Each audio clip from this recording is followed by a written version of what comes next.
اعوذ باللہ من الشیطان الرجیم بسم اللہ الرحمن الرحیم اللہم صلی علی سیدنا و مولانا محمد و علی آل سیدنا و مولانا محمد و بارک وسلم وصلی علیہ۔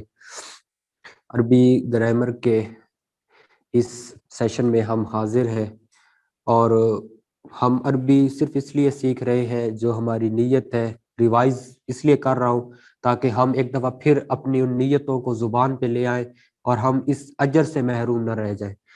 صرف ہم اس لیے عربی سیکھ رہے ہیں کہ ہم قرآن اور حدیث کو سمجھ سکیں اور سمجھ کے اس پہ عمل کر سکیں۔ تو الحمدللہ ہماری کوشش جاری تھی اور لاسٹ جو ہمارا سیشن تھا اس میں ہم نے جو مرکب مفید اور غیر مفید ہے اس کے حوالے سے پڑھا تھا، اور اس حوالے سے کچھ اسائنمنٹس آپ کو دی گئی تھی۔ ان اسائنمنٹس کا مقصد یہ تھا کہ تاکہ ہم جو ہے وہ ڈیورنگ دا ویک بھی اس میں انوالو رہیں، اور جتنا زیادہ ہم اس میں غور و فکر کریں گے اتنا ہی زیادہ جو ہے وہ اس کا سمندر، علم کا سمندر ہمارے پاس آئے گا۔ تو ہم نے یہ کوشش کی تھی کہ ہم اسائنمنٹ ہم نے خود بھی کوشش کی تھی، اور سب جو ہمارے ساتھ شریک ہے، آن لائن بھی ہے، آن سائٹ بھی ہے، ان سب سے ہم نے یہ ریکویسٹ کی تھی کہ آپ یہ ڈیورنگ دا ویک، یعنی 5 دن تھے آپ کے پاس، تو یہ جو اسائنمنٹس تھی آپ خود کر گئے ہیں۔ تو اب کیا کوئی دوست ہے جو اس طرح یہ پوری اسائنمنٹ جو ہے وہ مجھے سنا سکتا ہے آن سائٹ میں سے کوئی؟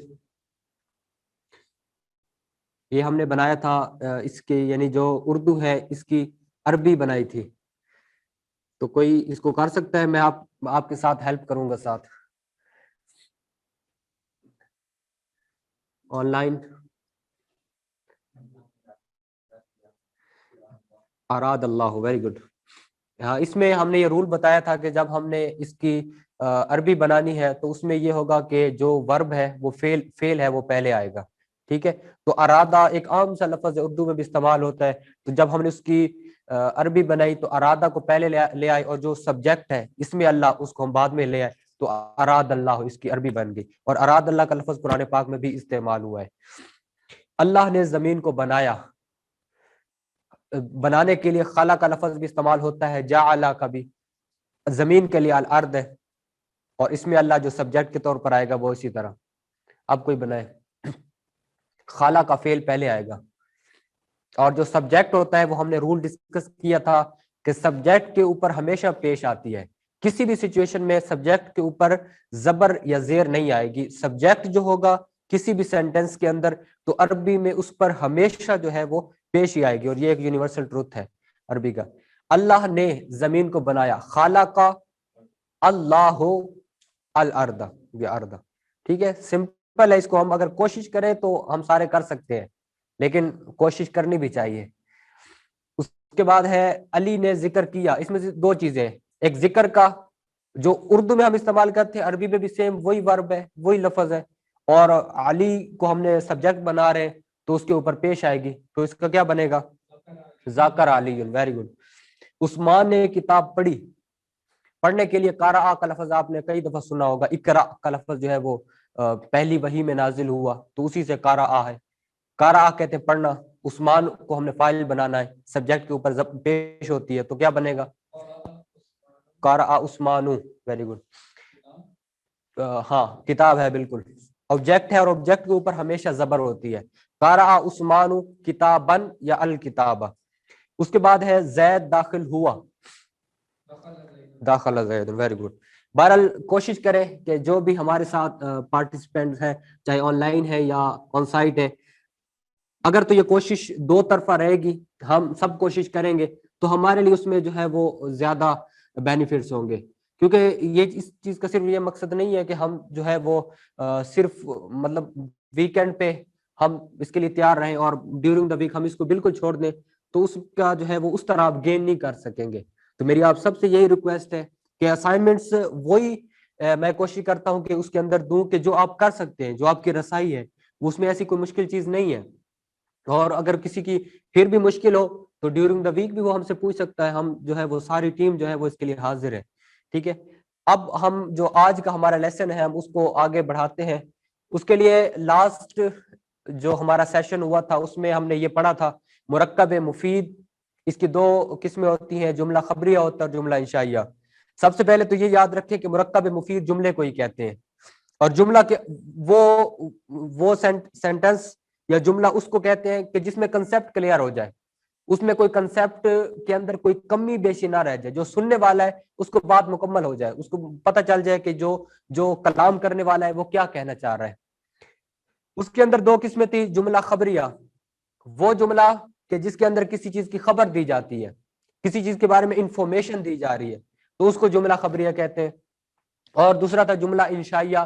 جملہ انشائیہ وہ ہوتا ہے کہ جس میں کسی چیز کا آرڈر دیا جا رہا ہے، یا جس کے کہنے والے کو ہم سچا یا جھوٹا نہیں کہہ سکتے۔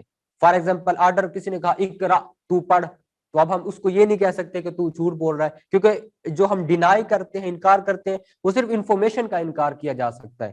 جب کوئی بندہ آرڈر دے رہا ہے، کسی چیز سے روک رہا ہے، تو پھر اس کو ہم انکار نہیں کر سکتے، تو وہ جملہ انشائیہ ہے۔ یہ جملہ خبریہ کی ڈیفینیشن یہ لاسٹ ویک ہم نے ڈسکس کی تھی، کہ جس کے کہنے والے کو سچا یا جھوٹا کہا جا سکے۔ جیسے کوئی کہے انا مسلم، اب یا تو وہ واقعی مسلمان ہوگا تو وہ سچ کہہ رہا ہے، اور اگر مسلمان نہیں ہے تو وہ جھوٹ کہہ رہا ہے، ہم اس کو سچا یا جھوٹا کہہ سکتے ہیں۔ لیکن جملہ انشائیہ وہ جملہ ہے کہ جس کے کہنے والے کو سچا یا جھوٹا نہیں کہہ سکتے۔ جیسے اس نے کہا اقرا، تو پڑھ، تو اب ہم یہ نہیں کہہ سکتے کہ یہ سچا ہے یا یہ جھوٹا ہے۔ آج ہم پہلے یہ پڑھیں گے کہ جملہ انشائیہ کی جو اقسام استعمال ہوتی ہیں، اور یہ وہ اقسام ہیں کہ جو قرآن پاک کے اندر کثرت کے ساتھ استعمال ہوئی ہیں۔ آج ہم ان کو ڈسکس کریں گے، اور پھر آپ ان کو بنیاد بنا کر اگر آپ کے پاس وقت ہو، اور کوشش کریں کہ وقت نکالیں، اور پھر اسی پیرائے کے مطابق جو ہے وہ باقی آپ ایگزامپل تلاش کریں گے، تو انشاءاللہ جب آپ قرآن میں کوشش کریں گے، غور و فکر کریں گے، تو قرآن اپنے مفاہیم کا سمندر آپ پہ کھول دے گا۔ اس لیے اس کے اندر جو ہے وہ سب دوستوں نے کوشش کرنی ہے۔ جملہ انشائیہ کے اندر جو پہلی چیز ہوتی ہے وہ ہوتا ہے امر، یعنی حکم دینا کسی چیز کا، کسی چیز کا آرڈر دینا۔ جیسا کہ اس جد، تو سجدہ کر، اس کو بھی یہ جملہ انشائیہ کی پہلی قسم ہے، اور یہ قرآن پاک کے اندر سب سے زیادہ استعمال ہوئی ہے۔ ظاہری بات ہے کہ قرآن جب ہماری تربیت کے لیے آیا ہے تو اس کے اندر احکامات جو ہے وہ کثیر تعداد میں موجود ہیں۔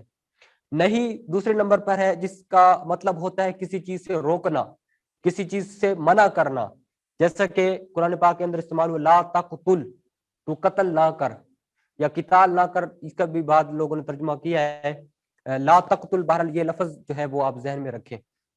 اس کے بعد تیسرے نمبر پر ہے استفہام۔ استفہام کہتے ہیں کہ کسی چیز کا انکار کرنا، استفہام کا مطلب ہے سوال کرنا۔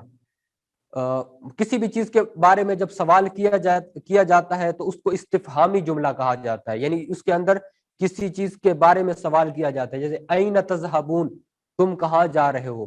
اینا کا جب لفظ استعمال ہوگا تو یہ کسی ڈائریکشن کے حوالے سے جو ہے جب سوال کیا جاتا ہے تو پھر اینا کے ساتھ کیا جاتا ہے عربی میں، یعنی این تذہبون، تم کہاں جا رہے ہو۔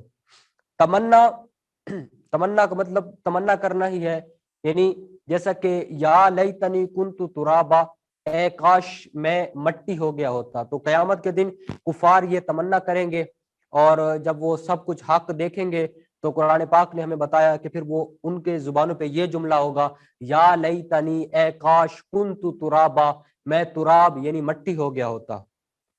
ترجی یہ کہتے ہیں کسی چیز کی امید کرنا، یعنی اس کی پاسبلٹی کو ذکر کرنا، جیسا کہ لعلکم، اس کے لیے لعل کا لفظ جو ہے وہ عربی کے اندر استعمال ہوتا ہے، لعلکم تاقلون، امید ہے کہ تم سمجھ جاؤ۔ اور یہ قرآن پاک کے اندر لعلکم تاقلون کا جو سینٹنس ہے یہ کثیر تعداد میں جو ہے وہ استعمال ہوا ہے، اور یہ لفظ بذات خود ہمیں جو ہے وہ غور و فکر کی دعوت دینے کے لیے ہے۔ اس کے بعد ہے ندا۔ ندا کا مطلب ہوتا ہے پکارنا، کسی کو بلانا، جیسے ہم استعمال کرتے ہیں یا اللہ، تو یہ بظاہر تو یہ یا کا لفظ ہمیں نظر آتا ہے، لیکن یہ جو یا ہے یہ بیسیکلی اس کے پیچھے ایک ورب چھپا ہوا ہے، اور وہ یہ یا اس ورب کو ریپریزنٹ کرتا ہے، اس لیے یہ ایک مکمل جملہ ہوتا ہے۔ یا اللہ جب کوئی کہے تو اس کا مطلب ہوتا ہے کہ اے اللہ میں تجھے پکارتا ہوں، یعنی یہ پورا جملہ ہوتا ہے اس کے اندر، اس کے لیے یا اللہ کا لفظ۔ اسی طرح یا رسول اللہ وہ بھی اسی سینس میں آتا ہے۔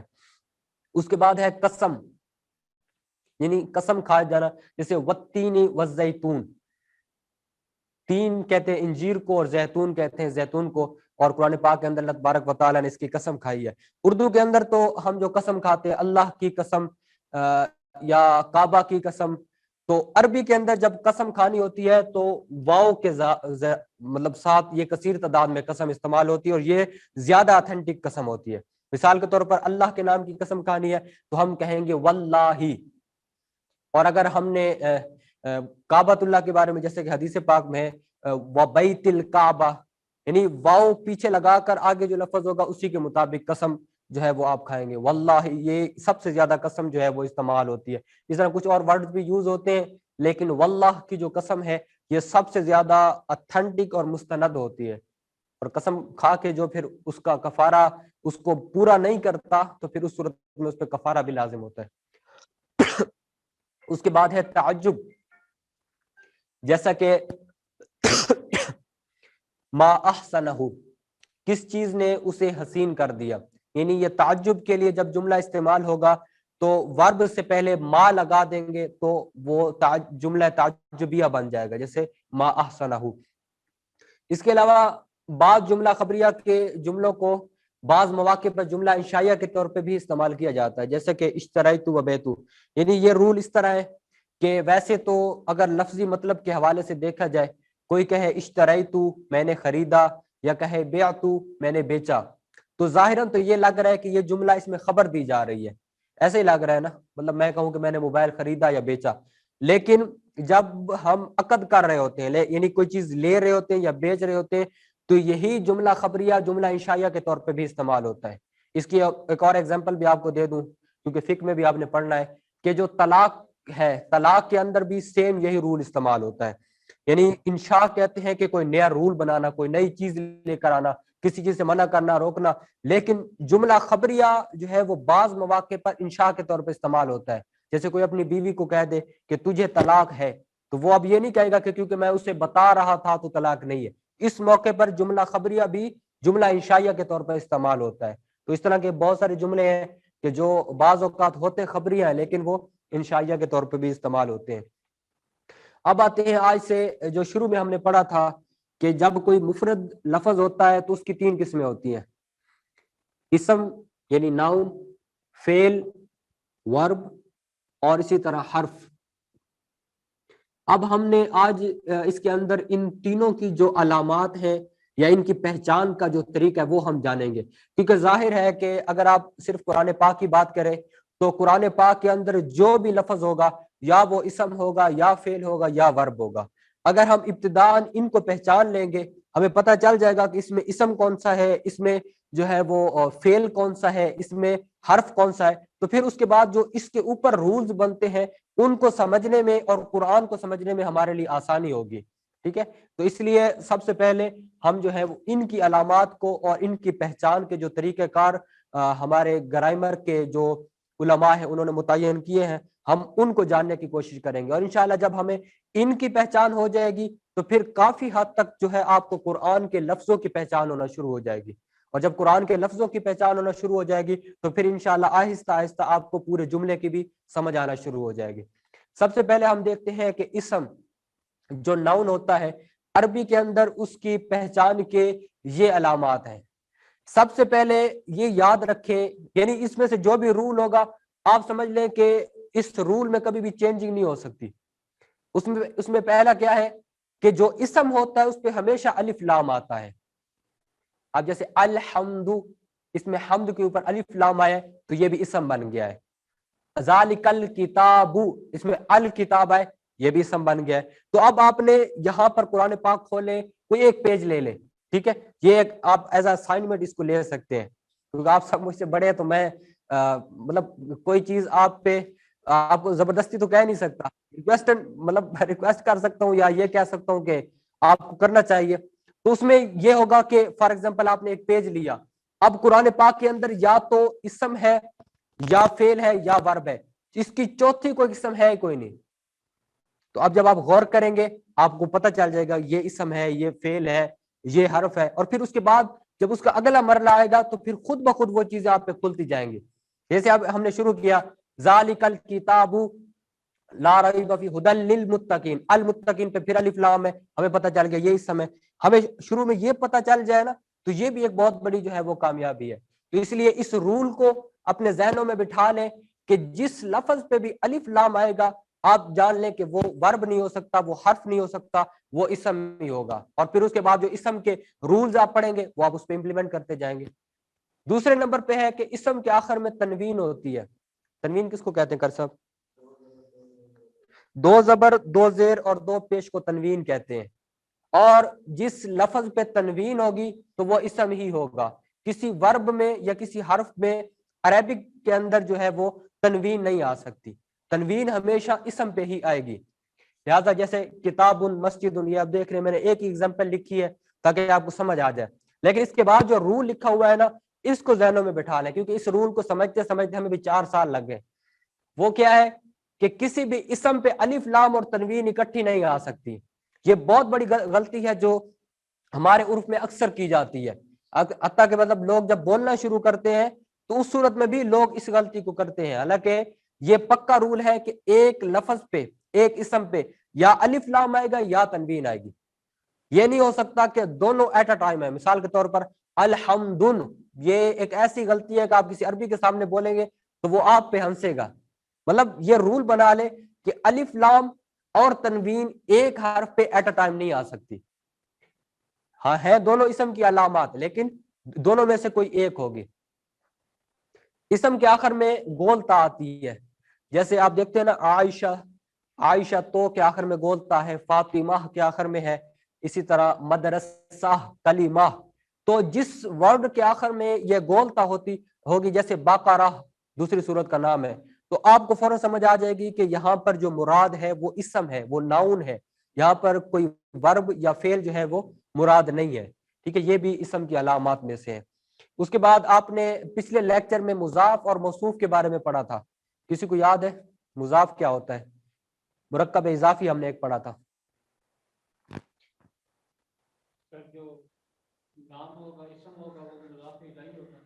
ہاں، مضاف وہ ہوتا ہے کہ جس کو کسی دوسرے کی طرف منسوب کیا جائے.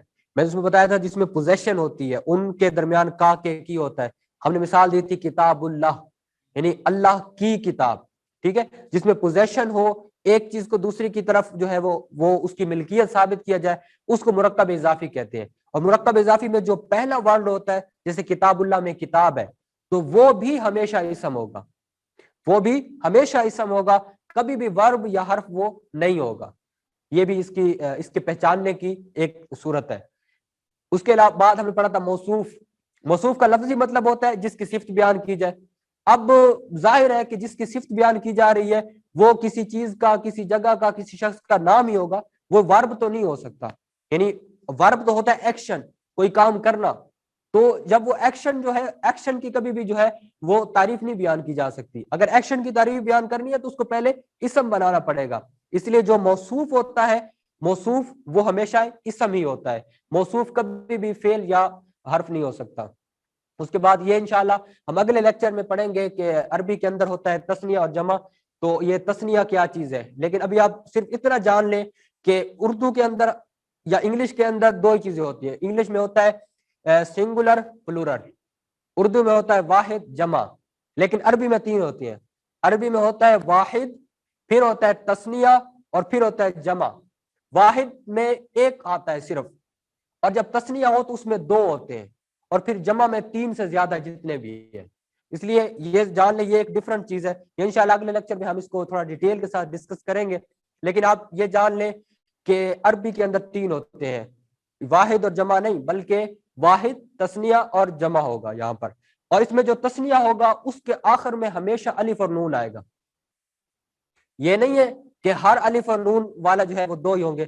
آپ کہیں گے شعبان یہ تھا ایک ہی نظر آ رہے ہیں تو میرا نام بھی اس کے آخر میں الف نون ہے، تو آپ یہ نہ کہیں گے یہ تو ایک ہی ہے.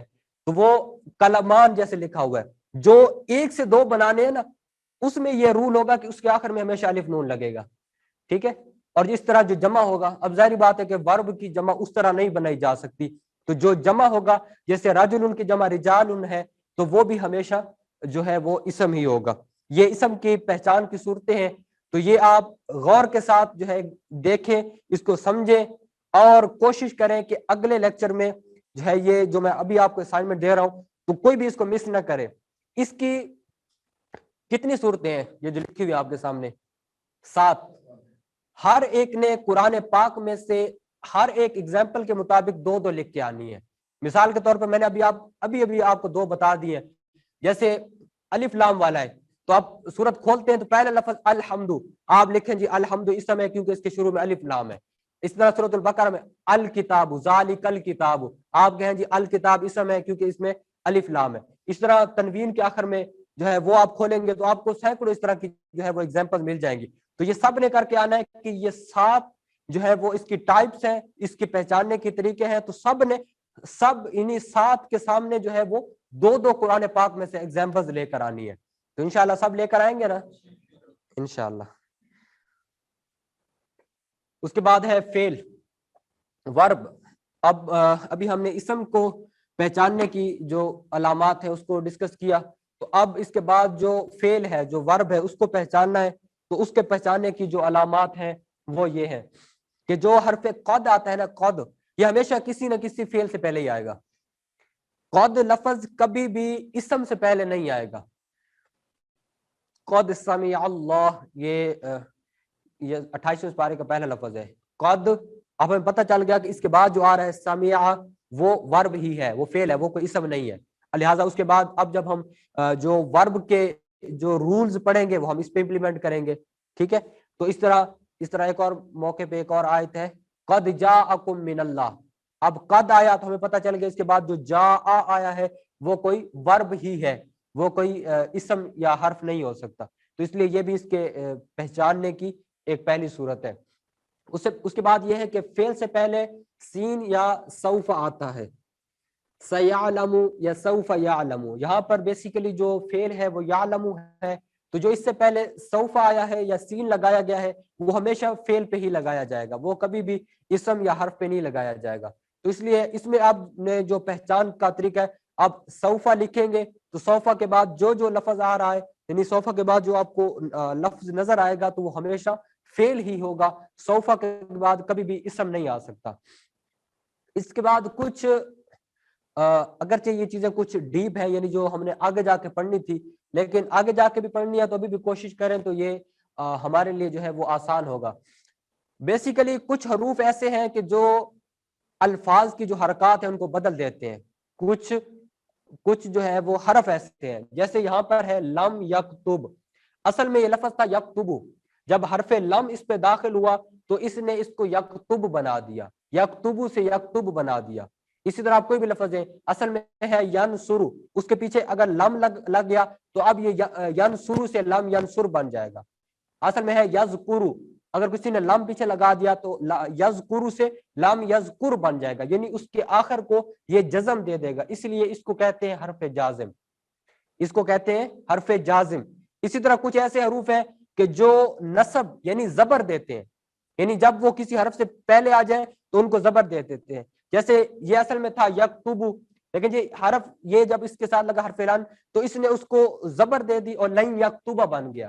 تو اسی طرح بہت سارے ایسے حروف ہیں کہ جو ان الفاظ کی جو حیت ہے ان کو بدل دیتے ہیں. تو یہ جو 2 حروف ہیں یہ ان کی علامات میں سے ہے کہ جب بھی حرف جازم یعنی جو جزم دیتے ہیں یا حرف ناصب جو زبر دیتے ہیں یہ ہمیشہ کسی ورب سے پہلے ہی آئیں گے, یہ کبھی بھی کسی اسم سے پہلے نہیں آئیں گے. تو یہ بھی ایک رول ہے, تو جب ہم اس میں غور و فکر کریں گے تو یہ ہمیں سمجھ آ جائے گا. اسی طرح اگلا رول کہ جو جزم ہوتی ہے جس کو آپ سکون بھی کہتے ہیں تو وہ ہمیشہ کسی فعل یا ورب کے آخر میں ہی آتی ہے. کسی بھی اسم کے آخر میں عربی میں جو ہے وہ کبھی بھی جزم نہیں آتی. ہمارے ہاں تو ہر ایک کے نام کے آخر میں جزم ہی ہوتی ہے اردو میں, جبکہ عربی میں ایسا نہیں ہے. عربی میں کبھی بھی اسم کے آخر میں جزم نہیں آتی.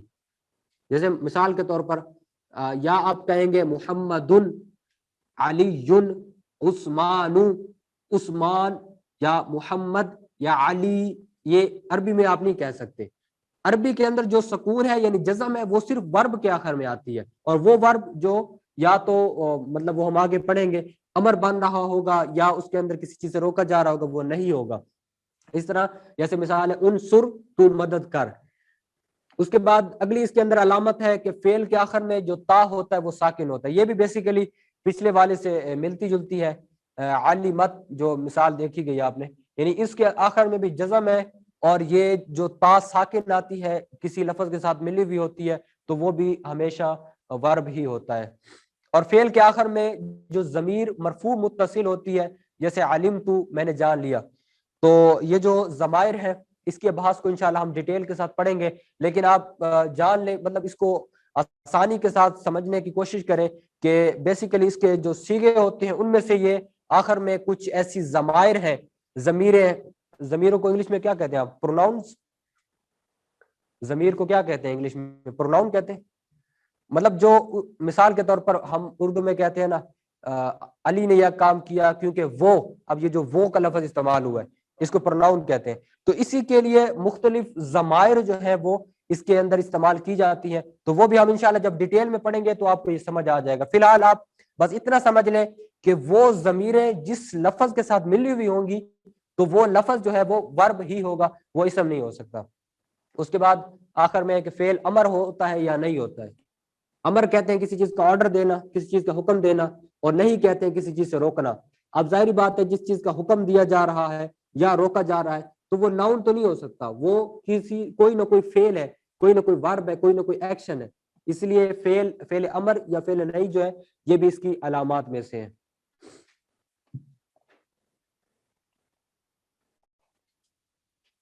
ویس بھائی نیکسٹ. اس کے بعد ہے حرف کی علامات. اسم, فعل اور حرف تین چیزیں تھی, تین, یعنی جب مفرد لفظ استعمال ہوتا ہے تو یا تو وہ اسم ہوتا ہے یا فعل ہوتا ہے یا حرف ہوتا ہے. اب جو حرف ہوتا ہے یعنی جس میں نہ اسم کی علامات ہو نہ فعل کی علامات ہو تو وہ حرف ہے. اس کو آپ آسانی سے سمجھ لیں, اس کی بذات خود کوئی ایسی نشانی نہیں ہے. جس میں نہ اسم کی علامات ہو نہ فعل کی علامات ہو تو وہ حرف ہوگا. اور یہ دو لفظوں کو ملانے کے لیے آتا ہے, یعنی ایک اسم کو اور فعل کو یا دو اسموں کو جو ہے یہ ملانے کے لیے آتا ہے. جیسے ایگزامپل دیکھیں آپ, الذین یؤمنون بالغیب, یعنی اس کا مطلب ہے جو غیب پر ایمان لاتے ہیں. اس آیت میں دیکھیں یؤمنون کے بعد با آیا ہے, با, یہ با حرف ہے. اور یہ با یہاں پر کیوں آیا ہے, یہ غیب کو یؤمنون سے ملانے کے لیے آیا ہے. یؤمنون یہ ایمان سے نکلا ہے, اس کا یہ فعل ہے یعنی ورب ہے, اور الغیب جو ہے یہ اسم ہے. تو یہ با جو درمیان میں لایا گیا ہے بالغیب کہا گیا, الغیب نہیں کہا گیا. تو اس کا مقصد کیا ہے کہ یہ یؤمنون اور غیب کو ملانے کے لیے لایا گیا ہے. تو بیسیکلی حرف کا مقصد یہی ہوتا ہے کہ یہ دو حرفوں کو یا یہ دو اسموں کو یا اسم اور ورب کو ملانے کے کام آتا ہے. اس کے علاوہ آپ نے یہ کوشش کرنی ہے اس اسائنمنٹ کے ساتھ, آپ نے یہ بھی ساتھ میں لکھنا ہے, لکھ کے لانا ہے کہ اس کے اندر آپ نے اب خود آبزرو کرنا ہے کہ اس میں سے جو ہے وہ اسم کون سا ہے, اس میں فعل کون سا ہے, اور اس میں حرف کون سا ہے. مثال کے طور پر فعل کی ایک علامت ہم نے پڑھی تھی کہ وہ اس کے اندر امر ہوتا ہے یعنی حکم ہوتا ہے. تو اب اس میں واذکر, تو ذکر کر, تو اذکر کیا ہوگا, اذکر تو ذکر کر, یہ کیا ہے, اسم ہے کہ فعل ہے کہ حرف ہے؟ فعل ہے, کیونکہ اس میں آرڈر دیا جا رہا ہے نا. ہم نے ابھی پیچھے پڑھا ہے کہ جو فعل ہوتا ہے وہ امر ہوتا ہے یعنی اس میں کسی چیز کا آرڈر دیا جا رہا ہے.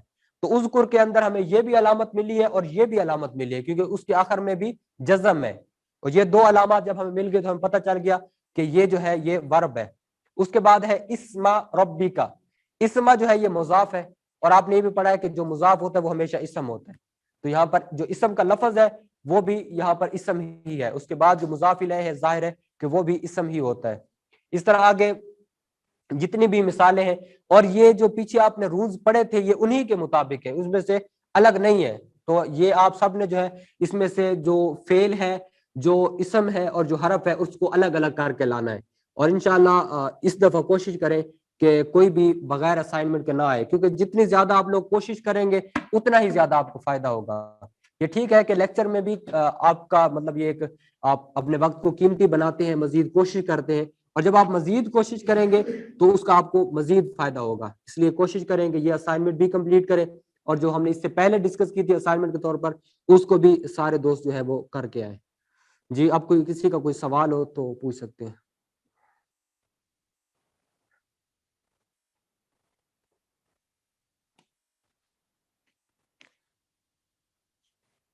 جی سوال تو نہیں, لیکن کچھ کامنٹس ہیں کہ گرامر سمجھنے میں تھوڑی سی زیادہ ٹیکنیکل ہے, تو جو آپ کی پیس ہے اس کو تھوڑا سلو رکھیں. پیس مطلب اسپیڈ کو تھوڑا سلو رکھیں. اچھا, تو میرا خیال ہے کہ 5 منٹس میں ایک دفعہ دوبارہ اوور ویو دے دیں. جو آج کا لیکچر ہے اس کا. ٹھیک ہے.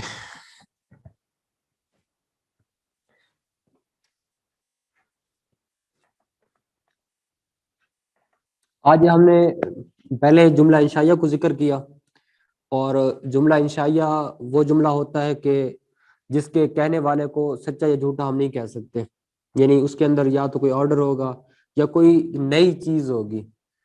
ظاہری بات ہے کہ اسی چیز کے اندر کہ جب کوئی آرڈر دے رہا ہو کہ تم یہ کام کرو, تو ہم اس کو یہ نہیں کہہ سکتے کہ تم جھوٹا ہے یا سچا ہے, کیونکہ جھوٹ یا سچ کا تعلق انفارمیشن کے ساتھ ہوتا ہے, اور جملہ انشائیہ میں کوئی ایسی چیز نہیں ہوتی.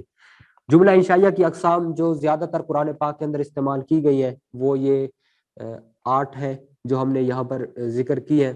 اس میں پہلا تھا کہ آرڈر دینا, یہ بھی جملہ انشائیہ کی پہلی قسم ہے.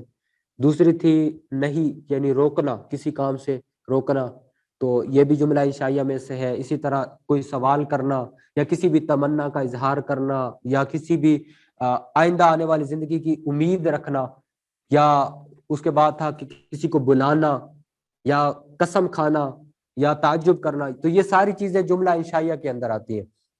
تو یہ ان کو الگ کرنے کا مقصد یہ کہ جب آپ آئندہ ان کے حوالے سے جو رولز ہیں وہ پڑھیں گے تو آپ کے لیے جو ہے وہ آسانی ہوگی. تو بیسیکلی جملہ انشائیہ کی جو اقسام قرآن پاک کے اندر استعمال ہوتی ہیں وہ یہی 8 اقسام ہیں.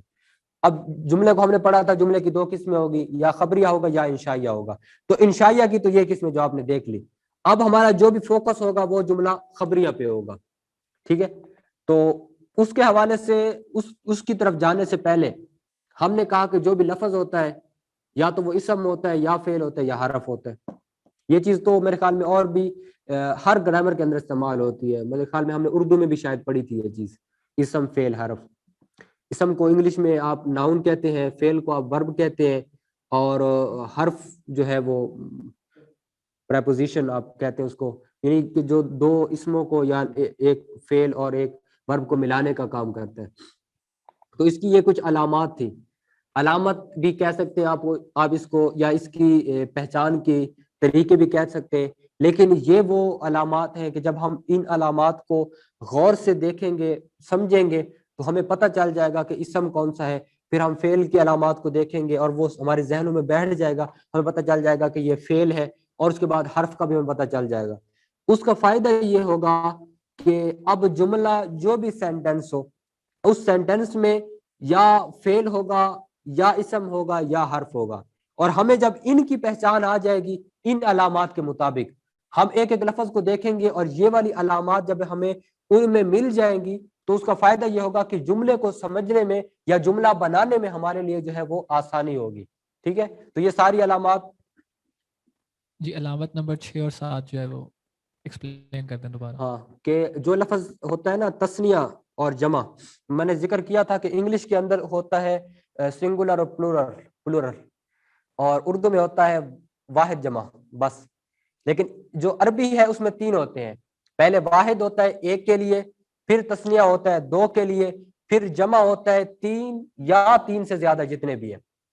تو اب جو لفظ تثنیہ ہوگا نا, یعنی اس میں کہا جائے گا کہ 2 ہیں, یہ 2 ہیں. یعنی ابھی ہم کتاب پکڑے, کوئی کہے کتابان 2 کتابیں, یا وہ کہے قلمان 2 قلم, تو جس کو وہ کہیں کہ یہ 2 ہیں تو وہ اسم ہی ہوگا, کیونکہ کسی ایکشن کو اس طرح ہم کہہ ہی نہیں سکتے کہ وہ 2 ہیں. اگر ہم اس کو اس معنی میں لے کر آئیں گے تو ہمیں پہلے اس فعل کو اسم بنانا پڑے گا, جو کہ مطلب جب اسم بن جائے گا تو ظاہر ہے وہ اسم ہی ہوگا. لہٰذا جب بھی تثنیہ کہا جائے کہ یہ 2 ہیں تو آپ فوراً سمجھ جائیں کہ یہ اسم ہے. دوسرا ہے جمع, یعنی کسی بھی لفظ کی جب جمع بنائی جائے گی تو جو جمع ہوگی یا جو لفظ ہوگا جس کی جمع بنائی جا سکتی ہے تو وہ وہ اسم ہی ہوگا. ٹھیک ہے, وہ اسم ہی ہوگا, وہ ناؤن ہی ہوگا. تو یہ اس کی اقسام ہے. اور کوئی چیز. اس کے بعد فعل کی علامات کو ہم نے ذکر کیا تھا کہ یہ قد آ جائے پہلے جس حرف سے پہلے, یا سین یا سوف آ جائے, یا اس سے پہلے یہ والے حرف آ جائے, حرف لم ہے, حرف لن ہے, حرف لمہ ہے. تو یہ سارے حرف جس لفظ سے پہلے آئیں گے وہ لفظ ورب ہی ہوگا, وہ لفظ ورب ہی ہوگا. یہ کیونکہ یہ والے لفظ کبھی بھی عربی میں ناؤن سے پہلے نہیں آ سکتے. تو یہ جب ہمارے استاد نے ہمیں شروع کیا تھا تو انہوں نے کہا تھا کہ شروع میں آپ کو رٹا لگانا پڑے گا, شروع میں آپ کو یاد کرنا پڑے گا، لیکن میں آپ کو یہ نہیں کہوں گا، میں آپ کو کہوں گا کہ آپ شروع میں آپ کو قرآن میں غور کرنا پڑے گا۔ اس کا ایک سمپل طریقہ آج کل تو میڈیا کا طریقہ ہے، میں آپ کو بتاتا ہوں کہ ایک ویب سائٹ ہے تنزیل.net، TANZIL، تنزیل.net، تنزیل.net۔ آپ اس ویب سائٹ پہ جائیں، اس کے اندر میں آپ کو ایک طریقہ بتاتا ہوں کہ آپ کیسے غور کر سکتے ہیں۔ اس میں آپ جا کے لکھیں قد، اب پورے قرآن میں جہاں بھی قد استعمال ہوا ہے نا وہ پورا رزلٹ آپ کے سامنے آ جائے گا۔ اب آپ دیکھتے دیجئے، اچھا اس جگہ قد کے بعد یہ لفظ ہے لہٰذا یہ بھی ورب ہے، اس جگہ جو ہے وہ قد کے بعد یہ لفظ ہے لہٰذا یہ بھی ورب ہے۔ اس کے بعد آپ لکھیں سوفا، وہ اس میں جو سرچ کرنے کی جگہ وہاں آپ لکھیں سوفا۔ اب پورے قرآن پاک کے اندر جو جہاں بھی سوفا کا لفظ آیا نا وہ آ جائے گا، اس کے بعد والا بھی آ جائے گا۔ اب آپ کو پتہ چل جائے گا اچھا یہ بھی ورب ہے، یہ سوفا کے بعد ہے یہ بھی ورب ہے۔ تو اس طرح جب آپ غور و فکر کریں گے اس کے اندر تو آپ کو مزید ایسے الفاظ ملیں گے، آپ کی ووکیبلری بڑھے گی، ٹھیک ہے۔ تو یہ بھی ایک طریقہ کار ہے، اس کو بھی آپ کوشش کریں غور و فکر کرنے کے لیے۔ اسی طرح کچھ اور بھی اقسام ہیں، جیسے یہ میں نے بتایا حرف لم ہے، حرف لن ہے، اس کو بھی اگر صرف اتنے لفظ لے کے آپ قرآن میں سرچ کریں تب بھی آپ کو پتہ چل جائے گا۔ تو بیسیکلی یہ تو بالکل بنیادی چیزیں ہیں جو اسم، فعل اور حرف کی پہچان کے لیے، اور جب ہمیں پہچان مل جائے گی، ان کی سمجھ آ جائے گی، تو اس کے اوپر جو رولز آ رہے ہیں جملہ بنانے کے لیے ان کا جو ہے وہ سمجھنا ہمارے لیے آسان ہو جائے گا۔ اور کسی کا کوئی سوال ہو؟